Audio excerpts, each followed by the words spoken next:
Finally this week, we turn to Brazil, where even the Amazon rainforest looks like it's gotten a wax. Now, President Dilma Rousseff has spent the whole week dealing with developments in a corruption scandal which threatens to undermine her entire government. Brazil's Supreme Court has approved an investigation into some of the country's top politicians. They're accused of taking bribes in exchange for lucrative oil contracts from the state-run oil company Petrobras. Now, when they say taking bribes, this isn't your standard £5 in an envelope left under a bench. Because Brazil's largest construction and engineering firms allegedly paid at least $800 million in bribes and other funds to secure contracts. $800 million!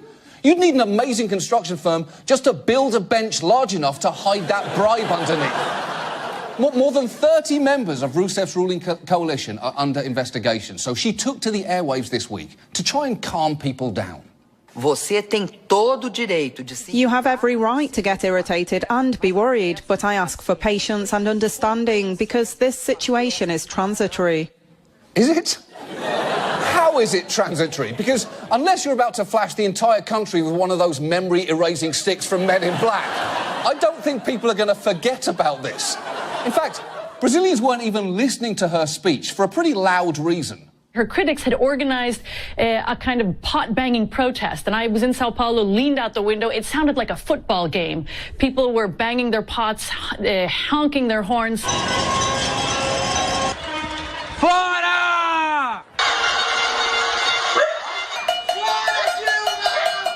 That's actually a real form of protest called panelazo, which has been in South America for years and off-Broadway for decades. It's so entrenched, it's even taken place on the floor of Brazil's legislature. Do bom senso do povo brasileiro. Minha homenagem ao povo brasileiro. Now, I love everything about that, but the best detail there is the sign language interpreter.